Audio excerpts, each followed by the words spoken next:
Well, mate, tell us about the anticipation for Thursday night. What's it like playing the Thunder in a local derby? What do you look forward to about the game?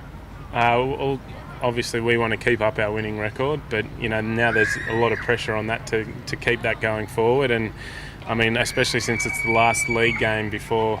Well, we were obviously into the finals, but before you come together back into the New South Wales group, so there's a lot of bragging rights up for grabs, and we don't want to leave.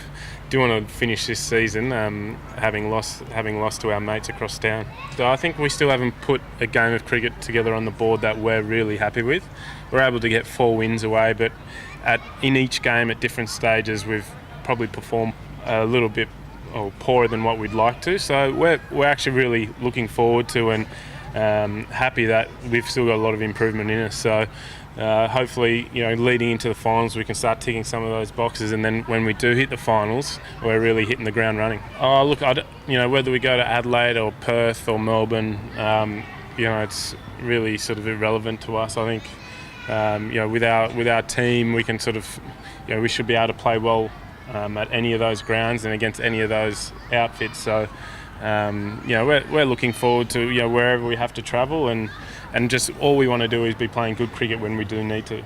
It's going to be Binger's SCG farewell. Since he made his announcement, has there been any kind of extra resolve amongst the other guys to try and send him out on a winning note? I think we all knew before we started this season, he sort of made aware to all the players that it was likely to be his final season. I think he was holding it back because he didn't, being such a relaxed guy and he's such a good guy to have around in the team, he didn't want the whole thing to be about him, but and that's just the type of person he is. He'll always put the team first, and I think a very sensible time to come out and announce it before your last home game in this beautiful stadium. And the boys all knew it was going to be his last year, and he's been enjoying it. We've been enjoying it. He'll be missed massively in the sheds. He's a great guy to have around, and even out on the field. I mean, he's performed beautifully for us this year. So we'll try and play as well as we can for him out here at the SCG, and hopefully send him off in a bang. And with the team there, most of the kind of big hitting has kind of been in the top 4, but Jordan Silk had a breakout innings there last week, which is kind of adding more to your middle order. Do you feel now you've got that extra little bit of clout there below number 4, because everyone seems to need hitters in the lower half of the order there?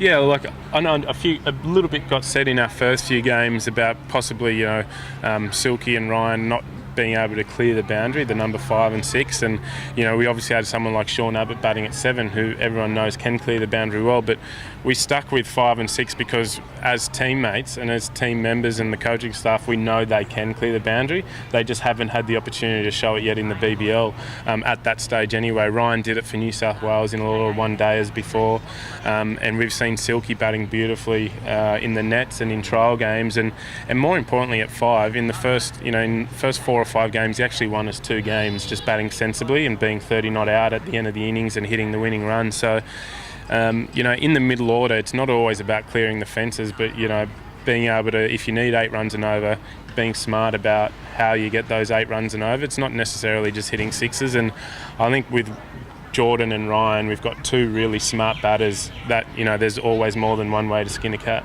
The Thunder broke the attendance record in the last Sydney Smash. What would it mean to win back that record with a huge crowd here on Thursday? Yeah, it'd be fantastic. I mean, especially here at the SCG, and